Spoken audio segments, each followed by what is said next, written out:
ሰላም كما يتوعلو زخبركم سمعتنا نلوم استدالو زيناتات انه بمجمريا ارئيس زينا بريزيدنت إسياس أفوركي أكل نايتي اب ግብጽ زكايدو زلو عدوت ማእከል ሓያሎ ኢንዱስትሪታት ግብጽ እናኾነ ዝኸይድ ዘሎ ዞባ በፂሑ ፕሬዝደንት ሕቡራት መንግስታት አሜሪካን ቀዳማይ ሚኒስተር እስራኤልን ኣብ ልዕሊ ኢራን ዝርከብ ዓወት ንማእከላይ ምብራቅ ዳግም ክስርዑ እዩ ዝብል እምነት ዝነበሮም ከም ዝፈሸለ ተገሊጹ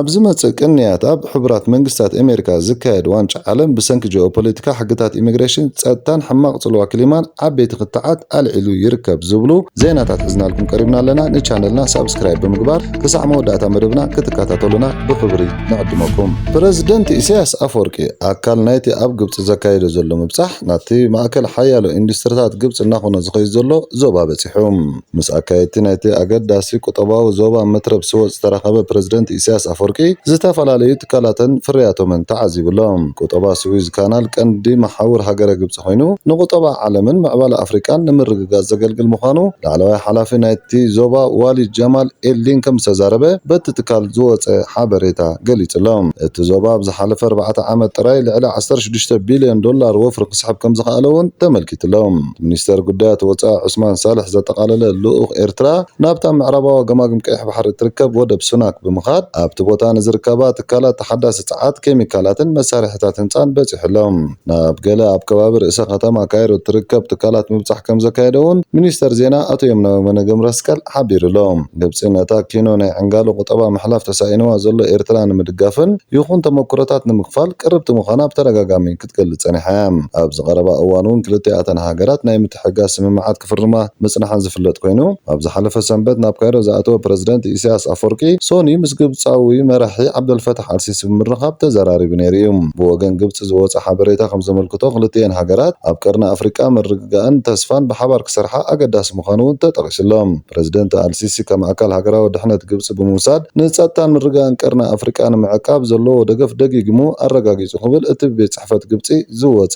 مرقلتين كلتين هاجرات إثيوبيا أفريقيا قيح بحر نمونا انتقبرو زلا من كسقاس نلقلاونا تنقزاتا وحدنتن هاجرا زدافر بمبال كنقفا مساحان الذكر كوينو إثيوبيا بوغنا إرتران قبصن عبتزوبا زي مرقاقا يفترة كم زلو يتخصص كلتين مرحتي بزعبا زقصل زلو دماو خينات حد السودانون تزراري بمالوم قبصنا حدنتن لقلاونتن ጸጥታን ምርጋን ሱዳን ዘለዋ ደገፍ ፕሬዝዳንት አልሲሲ ደጊሙ አረጋግ ዝበለት ሓበሬታ ሱዳን ናብ ንቡር ምርግጋ ንምምላስ ደገፍ ከም ዘድልያ ተራዳዲኦም ተሓባራዊ እቲ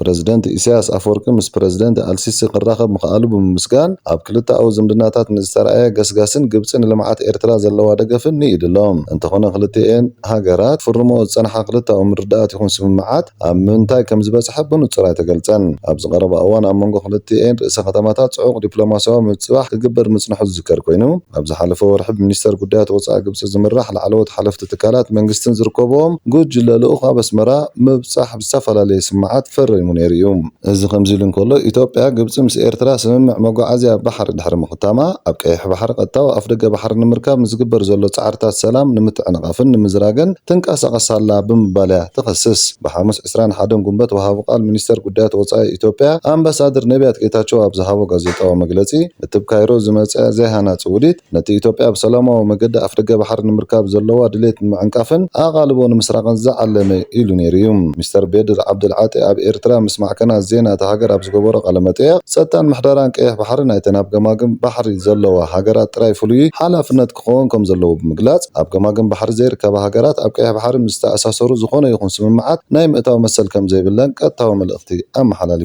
نيريوم داي منيستر إسرائيل بريزيدنت حبرات منقسات أمريكا قابل على إيران زركب عوت نما أكلاي مبرق داقم كسرعو يزبل أمنت زنبورم كوينو زواب رقص داقم يقوم قالو انتقونا بتنساتهم سوصبيو مقادة أيكونن كبلو تنتن تقليتهم تاسلاماويت ريبوبليك إيران يتسعرة زلابون كبلو وسيقهم قليتهم اللهم تحجز اللو سقعات نابقل عوقع إنا أتوان إنا وطن زغطل نويحين مدخمن زخونا قطسال وقلولاو ناي مفتار حدقا يقبلون وسيقهم تمتن تنتي قليتهم اللهم سرعات إيران ترامب نتانيها ነታንያሁን ካብ ዝገመትዎ ንላዕሊ ንምብሳሩ ኣዝዩ በዳሂ ዝኾነ ሓይሊ ኮይኑሎ ገምጋም ጌጋ እዩ ሳዕቤናት ናይቲ ኩነታት ድማ ካብ ቁፅጥሮም ወፃኢ እናኾነ ከይድ ኣሎ እቲ ኣብዚ መወዳእታ ፍጻመ ኢራን ነታ ኣፓቺ ዝተባሃለት ሄሊኮፕተር ኣሜሪካ ሃሪማ ምውዳቃ ሓደ መርኣያ ናይዚ እዩ እዚ ድማ መራሕቲ ኢራን ኣሜሪካውያን ክሃስዩ ከም ዝኽእሉን ካብዚ ውግእ እዚ ተዓወትቲ ኮይኖም ንምውፃእ ዘለዎም ቆራጽነት እኳ ስድሪ እቲ ኩኒ ድሕሪት ከም ዘይብሉን ዘዘኻኽር ካልእ መርኣያ ምዃኑ እዩ ዝፍለጥ ንዓቶም ዓወት ማለት ህልውና ምርጋፅን መከላኸሊ ዓቕሞምን ምሕያል ማለት እዩ እዚ ድማ ነቲ ሓደ ካብቶም ኣዝዮም ስትራቴጂካውያን መስመራት ማይ ዓለም ዝኾነ መጻወቢ ሆርሙዝ ዘለዎም ቁፅፅር ብምርግጋጽ እዩ ዝግለጽ ፕረዚደንት ትራምፕን ጀነራላቱን ነቲ ናይታ ሄሊኮፕተር ክሰራ ዝሃብዎ ግብረ መልሲ ክልክዕዎ ክፍትን እዮም እዚ ድማ ብቐሊሉ ክድፍኡ ከም ዘይክእሉ ብተመጣጣኒ ሓይሊ ንምርኣይ እዩ እንተኾነ ብሓደ ወገን ነቲ ክሳብ ሕጂ ፍረ ዘይሃበ ዘሎን ዲፕሎማስያዊ መስርሕ ንምዕቃብን ኣባላት በረራ ሄሊኮፕተር ኣፓቺ ካብ መዲሕኖም እዮም ተዝቕተሉ ነይሮም ግን ምናልባት ተሪር ምላሽ ከስዕብ ዓብ ተኽእሎ ነይርዎ እዩ ፕረዚደንት ትራምፕ መጻወቢ ሆርሙዝ ዳግም ንምኽፋት ብዛዕባ ዓበይቲ ጉዳያት ዝግበር ነዊሕ ግዜ ዝወስድ ዘተን ውዕላትን ንምስማዕ ካብቲ ኢራን ዘዋህለለቶ ዝበልጸገ ዩራኒየም ካልእ ዝሰፍሐ ኒውክለሳዊ መደባታን ውፅኢትን እዩ ተጸቢ ነይሩ ትውግእ ኣብ ኣሜሪካ ተቐባልነት ከም ዘይረኸበ ዝፍለጥ ኮይኑ ንሱ ድማ ከም ዓወት ገይሩ ከቕርቦ ከም ዝኽእል መውፅኢ ይደልሎም እዚ ግን ከቢድ ውድሆ እዩ ዘሎ ፕረዚደንት ትራምፕን ቀዳማይ ሚኒስተር እስራኤልን ሓደ ጥንታዊ ትምህርቲ ይቐስሙለዎም ደቂ ሰባት ጥበብን መርገምን ውግእን ካብ ዝረኽቡ ጀሚሮም መራሕቲ ውግእ ብንጹር ዓወት ካብ ምዛም ላዕሊ ምጅማሩ ዝቐለለ ምዃኑ ተገንዚቦም እዮም ኣብ መወዳእታ መዓልቲ ለካቲት ንሃገራቶም ምስ ኢራን ናብ ውግእ ክመርሑ ከለዉ ክልቲኦም ተመሳሳሊ ትሕዝቶ ዝነበሮ መግለፂታት ቪድዮ ኣውፅኦም ምንባሮም ዝከር ኮይኑ እዚ ድማ ኣብ እዋን ታሪኻዊ ለውጢ ይመጽእ ከም ዘሎ ዘንጸባርቕ ቃላት ዝሓዘ ኮይኑ እቲ ካብቲ ውድቀት ሻሃብ 1979 ኣትሒዙ ንኢራን ዝመርሕ ዘሎ እስላማዊ ሰውራ ክወድቕ ከም ዝተቓረበ ዝገልጽ ነይሩ ኣብ ማር ላጎ ማለት እቲ ኣብ ፍሎሪዳ ዝርከብ መዘናግዒኡ ኮይኑ ትራምፕ ኣብ ሰዓታት ወጋሕታ ነቲ ኣብ ወርሒ ጥሪ ተቃወምቲ ስርዓት ኢራን ሓገዝ ይመጽእ ኣሎ ክብል ዝኣተወሎም ቃል ከም ዝመጸ ዘዘኻኽር ተሰሚዕሎም ኣንቶም ዓበይትን ሕቡናትን ህዝቢ ኢራን ሎሚ ምሸት ናይ ሓርነትኩም ሰዓት ቀሪባ ኣላ እብለኩም ኣለኹ ኣብ ኣባይትኩም ጽንሑ ንግዳማይ ትውፅኡ ኣብ ደገ ኣዝዩ ሓደገኛ እዩ ዘሎ ቦምባታት ኣብ ኩሉ ቦታ ክወድቕ እዩ ክንውድእ ከለና መንግስትኩም ተረከቡ ንሱናትኩም ግደ ክኸውን እዩ እዚ ምናልባት ንወለደታት ዝኸውን እንኳዕ ዕድልኩም ክኸውን እዩ ምባሉ ኣይዝርስዓን ንጽባሒቱ ንጎ ድማ ናታንያሁ መልእኽቱ ንምቕዳሕ ኣብ ማእከል ቴል ኣቪቭ ኣብ ዝርከብ በሪኽ ህንፃ ሚኒስትር ምክልኻል እስራኤል ኪርያ ኣብ ትሕቲ ብራቕ ፀሓይ ደው ምስ በለ ከም ትራምፕ ንሱ እውን ዓወት ርጉፅ ከም ዝኾነ ገይሩ ተዛሪቡ ነይሩ እዩ እዚ ናይ ሓይልታት ኪዳን ነቲ ን40 ዓመታት ክምነዮ ዝፀናሕኩ ክንገብር የኽእለና ነቲ ሽበራዊ ስርዓት ፈፂምና ክንድምስሶ ኢና እዚ እዩ እቲ ኣነ ዝኣተወ ቃል እዚ ድማ እዩ እቲ ንሕና ክንገብሮ ንኽእል ምባሉ ኣይርስዓን ፕረዚደንት ፊፋ ጃኒ ኢንፋንቲኖ ነዚ ሎሚ ዓመት ኣብ ኣሜሪካ ሜክሲኮን ካናዳን ዝካየድ ዋንጫ ዓለም ደቂ ሰብ ካብ ዝረኣይዎ ፍጻመታት ልዕሊ ኩሉ ዝዓበየ ክብል እኳ እንተገለጾ ንሓያሎ ግን ፖለቲካ ዝበዝሖን ዝኸበረን ፍጻመ እዩ ኮይኑ ዘሎ እዚ ውድድር እዚ ብሰንኪ ቁጠባዊ ወጻኢታት ጂኦፖለቲካ ሕግታት ኢሚግሬሽን ጸጥታን ሕማቕ ጽልዋ ክሊማን ዓበይቲ ቅጥዓት ኣልዒሉ ይርከብ ኣብ ታሪኽ ዋንጫ ዓለም 48 ጋንታታት ዝሳተፋሉን 104 ግጥማ ዝካየደሉን ፍጻመ ንመጀመርታ ግዜ እዩ ካብኡ ዝተፈለየ ግን ሓንቲ እንገዲት ሃገር ምስ ሓንቲ ትሳተፍ ሃገር ኣብ ኪናት ክህልዋ እዚ ናይ መጀመርያ እዩ ኣብ ዝሓለፈ ወርሒ ፊፋ ሃገራዊት ጋንታ ኢራን መዕረፊኣ ኣብ ኣሪዞና ኣሜሪካ ናብ ሜክሲኮ ከም ዘገዓዘት ኣረጋጊጹሎም እዚ ድማ ሳዕቤ ናይቲ ኣሜሪካን እስራኤልን ኣብ ልዕሊ ኢራን ዝፈጸሞ መጥቃዕቲ እዩ ፕረዚደንት ዶናልድ ትራምፕ እታ ጋንታ ንድሕነታ ክትብል ክትሳተፍ ግቡእ ከም ዘይኮነ ኣጠንቂቑ ነይሩ እዩ ፍሉይ ልኡኽ ኢራን ድማ ብኢጣልያ ክትካእ ሓሳብ ኣቕሪቡ ነይሩ እዩ ኢራን ኣብዚ ውድድር ክትሳተፍ እንከላ ኣሜሪካ ንገለ ሰበስልጣን ኢራን ቪዛ ብምኽልከላ ፖለቲካዊ ኢዳኣታውነት ብምግባራን ተኸሲሳላ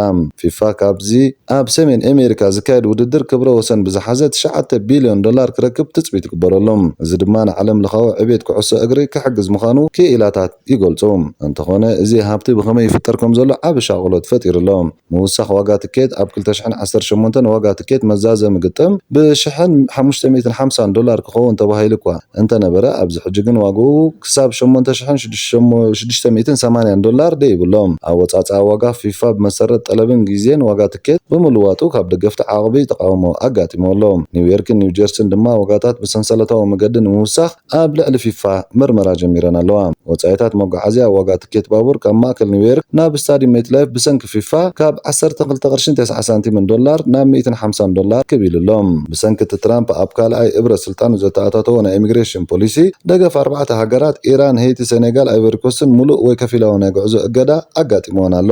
መሰረት ፈተና ስፖርተኛታት ጋዜጠኛታት ካብተን ዝተሳተፈ 48 ሃገራት ልዕሊ 25 ሚእታዊ ዝኾና ናይ ጉዕዞ እገዳ ወይ ልዑል ምንጻቅ ሕቶ ቪዛ ኣጋጢሞን ኣሎም። ከም ኣምነስቲን ሂውማን ራይትስ ዎችን ዝኣመሰሉ ዓለም ለኻዊ ትካል ሰብኣዊ መሰላት ነዚ ናይ ሎሚ ዓመት ውድድር መድረኽ ዓፈናን ስፖርታዊ ሕጽቦን ክብሉ ገሊጾም ኣለዉ። እቲ ምስ ሚኒስትሪ ውሽጣዊ ጸጥታ ኮይኑ ዝሰርሕ ዘሎ ትካል ድማ ኣብ ልዕሊ ስደተኛታት ብዝወስዶ ዘሎ ጽኑዕ ስጉምቲ ይውቀስ ኣሎ። ብሰንኪ ሕጽረት ባጀት ዝተፈጥረ ከፊል ዕጽዋ ሚኒስትሪ ጸጥታ እታ ሃገር እኳ እንተ ኣብቅዐ ሓላፊ ጸጥታ ነዚ 40 መዓልታት ዝወስድ ውድድር ንምሕላው ኩሉ ዓቕሞም ይጥቀሙ ኣለዉ። እዚ ጸቕጢ ልሙድ ከም ዘይኮነ እውን ተገሊጹ ኣሎ። ብወገን ክሊማ ድማ ኣብ ታሪኽ ዋንጫ ዓለም ብልዑል ንክሊማ ዝጎድእ ክኸውን እዩ። ፊፋ ናብ ኣየር ዝፍኖ ካርቦን ብ50 ሚእታዊት ክቕንስ ቃል እኳ እንተኣተወ እቲ ሰፊሕ ናይ በረራታት ጉዕዞ ግን ልዕሊ 9 ሚልዮን ቶን ካርቦን ዳይኦክሳይድ ከም ዝፍኖ ክገብር እዩ። ተመራመርቲ ድማ እቲ ልዑል ዋዕን ተጻወትን ደገፍትን ኣብ ሓደጋ ከይውድቕ የጠንቅቑ ኣለዉ። ብኣርከስ ተኸታተልትና ናይ ሎሚ ዜናታትና ትንተናናን ኣብ ዝፈጽምና ኣለና። ነዛ ቻነልና ሼር፣ ላይክ፣ ሳብስክራይብ እናገበርኩም ከተተባብዑና ብክብር ንሓተኩም። ሰላም